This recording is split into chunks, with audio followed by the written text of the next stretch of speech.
சுவாமியே சரணமையப்பா. சுவாமி சரணம். ஓம் சர்வமங்கள மாங்கல்யே சிவே சர்வார்த்த சாதகே சரண்யே திரியம்பகே கௌரி நாராயணீ நமோஸ்துதே. ஓம் நமச்சிவாய. மேன்மைகள் சைவ நீதி விளங்குக உலகமெல்லாம். நோயற்ற வாழ்வே குறைவற்ற செல்வம். அந்த நோய் நொடிகள் இல்லாத வாழ்வு இந்த உலக மக்கள் எல்லோரும் வாழ வேண்டும் என்று கலியுகத்தின் காந்தமலை ஜோதியாகிய சபரிமலை சுவாமி ஐயப்பனுடைய திருவடிகளை சிறந்தாழ்த்தி டான் தமிழொலி ஓம் தொலைக்காட்சி நேயர்கள் அனைவருக்கும் சர்வதேச இந்து மத குருபீடம் அகில இலங்கை சபரிமலை ஸ்ரீ சாஸ்தாபீடத்தின் சார்பில் இனிய வணக்கங்களும் நல்லாசிகளும். என்றும் மங்களகரமான விஸ்வாவசு வருஷம் தை மாதம் முதலாம் நாள், தை மாத பிறப்பு 15/1/2026 வியாழக்கிழமை. இன்று தை மாதம் மலர்ந்திருக்கின்றது. தை பிறந்தால் வழி பிறக்கும் என்கின்ற நல்ல எண்ணத்தோடு இன்றைய தினம் பிரத்யக்ஷ தெய்வம் என்று போற்றுகின்ற சூரிய பகவானை வழிபாடு செய்து பொங்கல் வைப்பது. வீட்டிலே முற்றத்திலே வசதி உள்ளவர்கள் சாணத்தினாலே மெழுகி அலங்காரமான கோலங்கள் இட்டு பூரண கும்பம் வைத்து அங்கே குற்று விளக்கில் ஏற்றி வைக்கப்பட்டு அனைத்து விதமான வெற்றிலை பழம் போன்ற மங்களமான பொருள்கள் எல்லாம் வைக்கப்பட்டு வாழை கரும்பு மாவிலை தோரணம் கட்டப்பட்டு குடும்பத்தோடு அந்த பொங்கல் பானையை தூக்கி வைத்து பொங்கல் வைத்து சூரியனுக்கு படைப்பது ஒரு சிறப்பான மங்களமான நிகழ்வாக இருக்கின்ற இன்றைய தைப்பொங்கல் திருநாளிலே டான் தமிழொலி ஓம் தொலைக்காட்சி அனைத்து நேயர்களுக்கும் அனைத்து ஊழியர்களுக்கும் டான் குடும்பத்தில் உள்ள அனைவருக்கும் அனைத்து உத்தியோகஸ்தர்களுக்கும் சர்வதேச இந்து மத குருபீடம் அகில இலங்கை சபரிமலை சாஸ்தாபீடத்தின் சார்பில் இனிய தைத்திருநாளாம் தைப்பொங்கல் நல்வாழ்த்துக்களும் நல்லாசிகளும். இன்று தை மாதம் மலர்ந்திருக்கின்றது. வியாழக்கிழமை, குருவாரம், குருபார்க்க கோடி நன்மை என்றெல்லாம் சிறப்பாக சொல்லப்படுகின்ற இந்த வியாழக்கிழமையிலே நாமும் இறை பிரார்த்தனை ஈடுபடுவதோடு சுவாமி ஐயப்பனுடைய விரத முத்திர மாலை அணிந்து மலை யாத்திரை சென்ற சுவாமிகள் கேரள ஐதீகப்படி நேற்று இரவு அங்கு ஜோதி தரிசனம். அது சில வருடங்களிலே 14ஆம் திகதியும் வரும், சில வருடங்களிலே 15ஆம் திகதியும் வரும். அந்த ஒரு நாள் முன்பின்னாக கேரள ஐதீகத்திலே வரும். எனவே அங்கே கேரள முறைப்படி நேற்றைய தினம் அங்கே மகர சங்கரகாந்தி என்கின்ற மகர ஜோதி,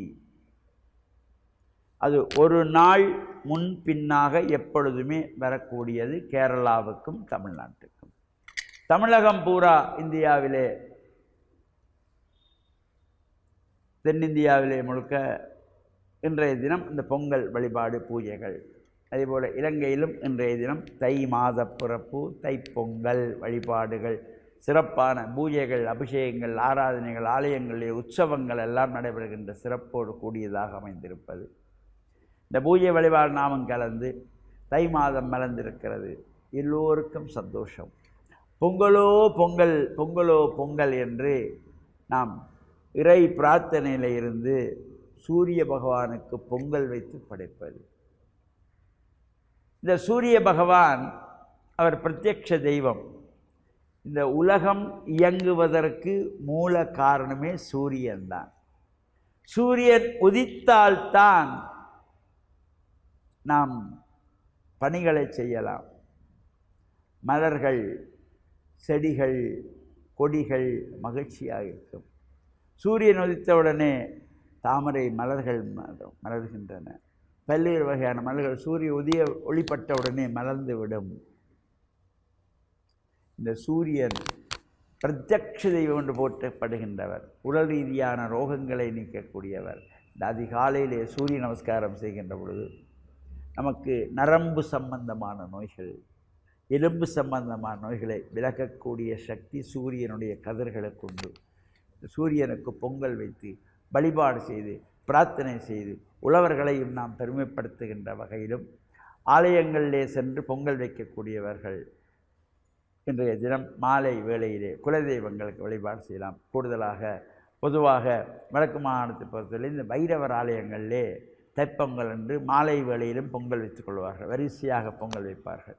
அவ்வாறு பொங்கக்கூடியவர்கள் பொங்கல் வழிபாடு ஈடுபட்டு நாளைய தினம் பட்டி பொங்கல், மாட்டுப்பொங்கல் என்கின்ற வகையிலே பொங்கல் வழிபாடு கலந்து இறையருளை பெற்று மண்ணில் நல்ல வண்ணம் வாழ டான் குழுமத்தினர் அனைவருக்கும், டான் தமிழொலி ஓம் தொலைக்காட்சி நேயர்கள் அனைவருக்கும், சர்வதேச இந்து மத குறிப்பீடம் அகில இலங்கை சபரிமலை சாஸ்தாபனத்தின் சார்பில் தைப்பொங்கல் திருநாள் நல்வாழ்த்துக்களும் நல்லாசிகளும்.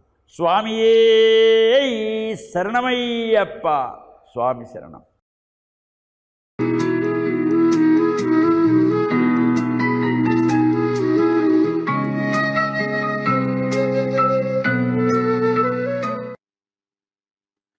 இறை இயேசுவில் என் அன்பு நெஞ்சங்களே, கிறிஸ்தவ நற்சிந்தனை வேளையில் உங்களை சந்திப்பதிலே எனக்கு மிக மகிழ்ச்சி. ஆண்டவர் இயேசுவின் அன்பும் அருளும் உங்கள் அனைவரோடும் இருப்பதாக. இன்று பொங்கல் திருவிழா, நன்றி கூறுகின்ற ஒரு நன்றி விழா. உழவர்கள் தங்களுடைய விளைச்சலுக்கு சூரிய தெய்வத்திற்கு நன்றி கூறி அவர்கள் தங்களுடைய உழைப்பு இந்த கடவுளுடைய அருளின் நிமித்தம் நல்ல விளைச்சலை பெற்றிருக்கின்றது என்று சொல்லி மகிழ்ந்து கொள்ளுகின்ற நாளாகும். இந்து சமய சகோதரர்கள் இதை ஒரு சமய விழாவாக கொண்டாடுவார்கள்.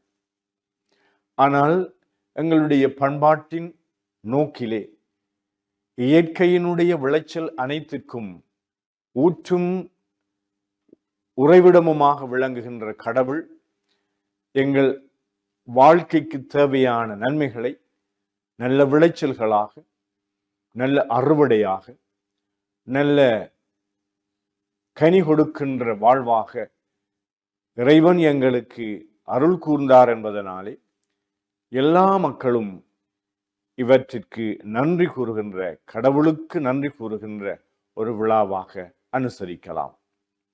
இந்த நன்றி என்று சொல்லுகின்ற பொழுது எங்களுடைய அனைத்து உழைப்பும், எங்களுடைய உழைப்பு மட்டுமல்ல, இந்த இயற்கையும் அதோடு ஒத்துழைத்து இந்த இயற்கை எங்களுக்கு உணவளிக்கின்றது. இந்த இயற்கையினுடைய வளங்கள் எங்களுடைய வாழ்வை வளம்படுத்துகின்றது. இந்த இயற்கையோடு இசைந்து நாங்கள் முயற்சிகளை செய்கின்ற பொழுது, முன்னேற்றத்தை செய்கின்ற பொழுது நிச்சயமாக எங்களுடைய உணவு, எங்களுக்கு தேவையான உணவு மட்டுமல்ல, எங்களுடைய வாழ்வும் பொங்கி வளருகின்றது, மலருகின்றது. மகிழ்ச்சி எங்களுடைய உள்ளத்திலே பொங்குகின்றது. அதனாலே இந்த அனைத்து நன்மைத்தனங்களுக்கும் விளைச்சலுக்கும் பயன்களுக்கும் ஊற்றாக இருக்கின்ற இந்த இறைவனை இந்த நாளிலே நாங்கள் நன்றி உணர்வோடு நினைவு கூறுவோம்.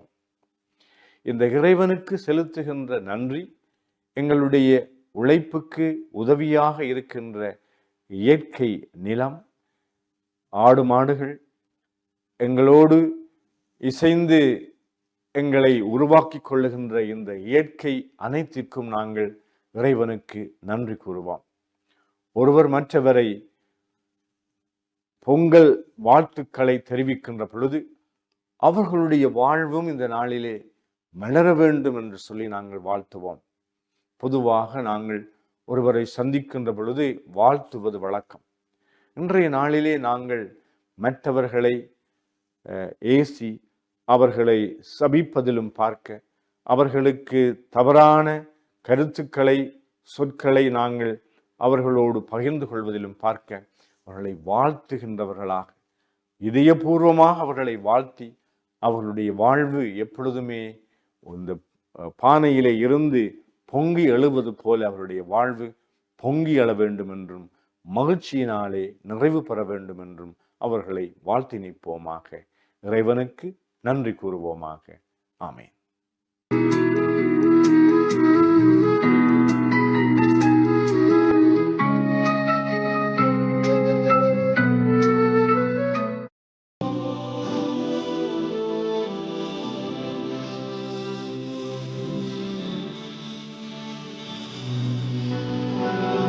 அல்ஹம்துலில்லாஹி ரப்பில் ஆலமீன் வல்லாகிபத்து லில் முத்தகீன் வஸ்ஸலாத்து வஸ்ஸலாமு அலா முஹம்மதின் ஸல்லல்லாஹு அலைஹி வஸல்லம் வ அலா ஆலிஹி வஸஹ்பிஹி அஜ்மஈன். அன்புள்ள நேயர்களே, சகோதரிகளே, இன்றைய காலை பொழுதிலே உங்களை சந்திப்பதிலே நான் மகிழ்ச்சி அடைகின்றேன்.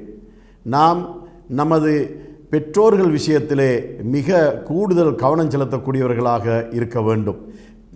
நாம் சிறுவர்களாக இருக்கின்ற நேரத்திலே நம்மை வளர்த்து ஆளாக்குவதற்காக தமது பொருளாதாரத்தை முழுமையாக அவர்கள் செலவு செய்கின்றார்கள்.